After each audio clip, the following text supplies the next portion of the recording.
Hello everyone, welcome again to my channel. I'm Archana Singh. In this video lecture, I'm going to discuss about research methodology. So let's start. So the very first question is, what is research? Research is a systematic and objective investigation of a subject or a problem in order to discover relevant information. For example, doctor had said that COVID affected badly the people who did not wear the mask. Okay, सारे doctors कह रहे हैं कि mask पहनिए, सावधानी बरतिए. क्यों कह रहे हैं वैसा? क्योंकि उन्होंने इस पे रिसर्च किया हुआ है कि हाँ, जो मास्क नहीं पहन रहे हैं उनको ज़्यादा कोविड अफेक्ट कर रहा है, जो हाथ अच्छे से नहीं धो रहे उनको ज़्यादा अफेक्ट कर. They all have research about it. Every day, the world wastes researchers trying their best to generate new information, new medicine, or new vaccine so that they can fully cure this disease. Right? So, in order to find the answer of the question, in order to solve the problem from which we are going through, in order to generate new knowledge, okay, we do research. Right? And we can do research in every field. Right? The next step is, what is the nature of research? So it should be systematic, should be scientific, has objectivity, has definiteness, and most important, it has verifiability. Right? Research is a scientific and systematic search for pertinent information on a specific topic. Right? Generally, research has to follow a certain structural process. Right? So research has objectivity. Okay, research is quite objective in its approach and is almost free from bias. What is biasness and subjectivity? Okay, biasness is when we include our personal feeling and twist in the research. Okay, we should not have to include our personal feeling and taste and opinion. We should have to follow the structure. We should have to follow a scientific process in our research. The next nature of research lays emphasis on the proper verification of collected information, data or fact. Okay, all collected information and data should be verified. Nothing is accepted and derived unless verified through adequate observation, tests and experimentations. Right? हमारी research में हमने जितने भी data collect किए हैं वो सारे data verified होने चाहिए, अदरवाइज़ ये एक्सेप्टेड नहीं होंगे. And any one can verified our research if you find any mistakes in our research. Okay, next step is research should have some objectives. Okay, what is objectives? I have given the examples of COVID, that how doctors and researchers are doing research on it, and what is their objective. Objective is to develop new insight, to develop new knowledge, to develop new theory regarding this problem and for further development.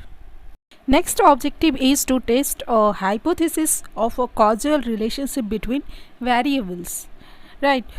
So let's discuss what is variables and what is hypothesis. So what is variable? Variable is something that varies.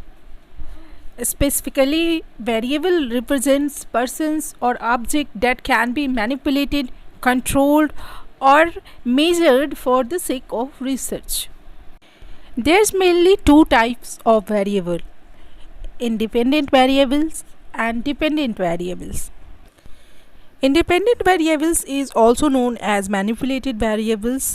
The independent variables is the condition that you change in experiment. It is the variable you control, right? Dependent variables is also known as responding variables, and it depends on the values that result from the independent variables. Right? Simply, the dependent variable is what is affected by the independent variables. Here you can understand independent variables and dependent variables in this image very clearly. Here amount of water is independent variable and its cause which affect the dependent variables, right? We can change amount of water and it will affect the growth of plants which is dependent variables. यहाँ पे हम easily समझ सकते हैं कि amount of water जो है वो इंडिपेंडेंट वेरिएबल्स है एंड प्लांट्स जो है वो डिपेंडेंट वेरिएबल्स है, and by changing the amount of water we can affect the growth of plants. So independent variable is the cause and dependent variable is effect. Simply independent variables is a condition that you change in experiment and dependent variable is what is affected by the independent variables, right? We can take another examples of Covid and vaccine. Vaccine लोगों को लगाए जा रहे हैं जिससे कि वो Covid से बच सके. So here the effects of vaccine is independent and the people are dependent variables, right? Very recently in December 2018, a question asked that a variable that is manipulated is known as, and I have already discussed that independent variable is the variable we can manipulate, right? We can control. So right answer here is independent variable. Next is, what is hypothesis? Hypothesis is a supposition or tentative solution of any problem. For example, after the correlation of variables, sudden answer, a tentative solution came in our mind. For example, amount of waters plant पे डालने के बाद we think that पौधे बहुत जल्दी बड़े हो जाएंगे, राइट? और वैक्सीन लेने के बाद हम सोचते हैं कि नेक्स्ट टाइम हमें कोरोना, हम बिल्कुल स्वस्थ रहेंगे, हमें कोविड नहीं होगा. But it's our supposition, a tentative solution, right, which came in our mind, and after deep research only we can reach the final solution that our assumption or our hypothesis is true or false. Very recently a question asked in NET exam that in which of the following steps of research the scope of creativity and imagination is utmost, and here we mistakenly answer option number 1, identify the research problem. But here the question is changed. It talks about the creativity and imagination is most possible. In which step of research creativity and imagination is most possible? And right answer will be identifying variables and hypothesis. So if the question asks that which is the first step of research, the first option is the right, but it talks about creativity and imagination, so the option number 3 is right. Another question was asked, which of the following is an initial mandatory requirement for pursuing research? And here the right answer is option number 2, formulating a research question. Okay, so hope you understand the difference of the questions. Next question is, the major characteristics of correlation analysis is to seek out, and here the right answer is association among variables. Now again come to the hypothesis. There are mostly two types of hypothesis: null hypothesis and alternative hypothesis. What is null hypothesis? We can understand by example. If we are compare method A with method B about its superiority, and if we proceed on the assumption that both methods are equally good, then this assumption is termed as null hypothesis, and it's symbolized as HO. Null hypothesis simply means that there is no difference, right? An alternative hypothesis, when we may think that method A is superior and method B is inferior, then this assumption is alternative hypothesis, and it's symbolized as HA. Now let's discuss some important types of research. The very first research is basic research, which is also known as fundamental research and pure research, also known as theoretical research. And the main aim of basic research is to motivation to expand mains knowledge.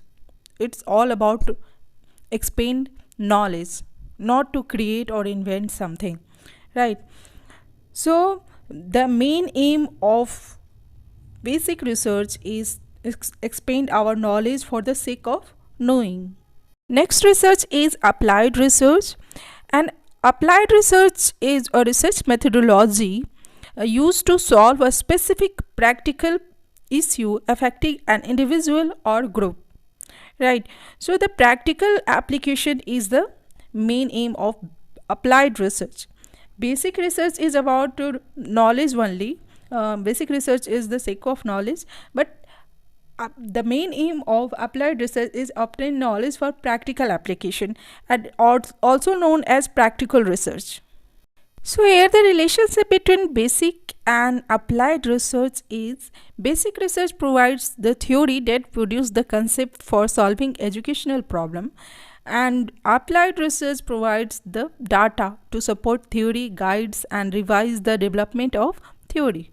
Next research is experimental research. Experimental research design are concerned with examination of the effect of independent variable on the dependent variable, where the independent variable is manipulated through treatment or interventions, and the effect of those interventions is observed on the dependent variable. Next research is ex post facto research. Ex post facto research is similar to an experimental research, except the researcher does not manipulate the independent variables. In experimental research, researcher can manipulate the independent variables, but in ex post facto research does not manipulate the independent variables, which has already occurred in the natural course of events. Because there is no manipulation or control of the independent variable, one must be very careful regarding the conclusions that are drawn about any observed relationship, right? For examples, we can take the last year asked questions. Very recently question asked: a researcher intends to explore the effect of possible factor for the organization of effective midday meal interventions. Which research method will be most appropriate for the study? यहाँ पे researcher जो है वो effect के बारे में जानना चाहता है कि मिड डे मील का क्या इफ़ेक्ट हुआ। तो ये जो है वो ऑलरेडी हैपन है, जो इवेंट्स जो है वो ऑलरेडी हो चुका है। तो जो ऑलरेडी हो चुका है और उसके बारे में हमें स्टडी करना है, तो वो क्या है, वो एक्स पोस्ट फैक्टो रिसर्च है। Another question is: a researcher attempts to evaluate the effect of method of feeding on anxiety proneness of children. Which method of research would be appropriate for this? And here it also talks about effect, and the incidence is already happened. So the right answer here is ex post facto research. Next research is action research. Action research is a process in which participants examines their own educational practice systematically and carefully using the techniques of research. It is a application of fact findings to practical problem solving in social situations. For example, we take a last year asked questions which was recently asked. The principal of a school conducts an interview session of teachers and students with a view to explore the possibilities of their enhanced participations in a school program. Okay, the endeavor may be related to which type of research? The principal of a school conducts an interview session of teachers and students with a view to explore the possibilities of their enhanced participation in school program. So here the right answer is action research. Another example is: which of the following research type focus on ameliorating the prevailing situations? And the right answer here is action research. The next step is data collection. Data collection is the process by which the researcher collects the information needed to answer the research problem. And the best tools of data collection is interview, questionnaire and survey. So the very first tools of data collection is questionnaire. A questionnaire is a structured instrument consisting a series of questions prepared by researcher that a research subject is asked to complete. to gather data from individuals about knowledge, attitude, beliefs, and feelings. Another method of data collection is interview method. Interview method is a method of data collection in which one person asks the question from another person, which is conducted either face to face or telephonically. Next method of data collection is survey method. A survey method is the technique of gathering data by asking questions to people who are thought to have desired information. Survey studies are usually used to find the fact by collecting the data directly from population or sample. Now come to the sampling. What is sampling? What is sample? In research terms, a sample is a group of people or object or item that are taken from a large population for measurement. The sample should be representative of the population to ensure that we can generalize the findings from the research sample to the population as a whole. Right? We cannot research on the whole population at one time. Right? So we take few samples and then research. For example, if you want to research that why COVID is spreading so fastly and so badly in world and in India, so we take some people of particular area as a sample, and then we research and we observe the lifestyle of the people, and after finding the conclusion we generalize this conclusion of the whole population that yes, people of India are not taking such precaution which is suggested by doctors. That's why COVID is spreading so fastly and so badly. Right? There's two types of sampling: probability sampling and non-probability sampling. The sampling method in which all the members of the population has an equal chance to be a part of the samples is probability samplings. And the types of probability samplings are simple random sampling, stratified sampling, cluster sampling, and systematic sampling. Always question asked in NET exam that which one is probability and which one is non-probability sampling. Non-probability sampling is when all the individuals of the population are not given an equal opportunity of becoming a part of the samples. Right? And the method of non-probability samplings are convenience sampling, quota sampling, judgment or pervasive sampling, or snowball sampling. The next step in our research is ethics. You must accept the responsibility to behave ethically towards those who will be affected by your research. Ethics is the study of proper action. Research ethics concern the responsibility of researchers to be honest and respectful to all individuals who may be affected by their research studies or their report of the studies and results. The next and final step of our research methodology is thesis writing. So what is thesis? What is research thesis? Research thesis is a proposed answer to your research question. Thesis clearly states the topic and purpose of your research works. So all the research steps are very important, and we can easily understand it by going through a question which is a recently asked question. Which sequence of research steps is logical in the list given below? And here the right answer is option number 3: problem formulation, hypothesis making, development of a research design, collection of data, data analysis and formulation of generalizations, and conclusion. Hope this video was helpful for you all from the exam point of view. Very soon I will upload next videos related to research and English literature.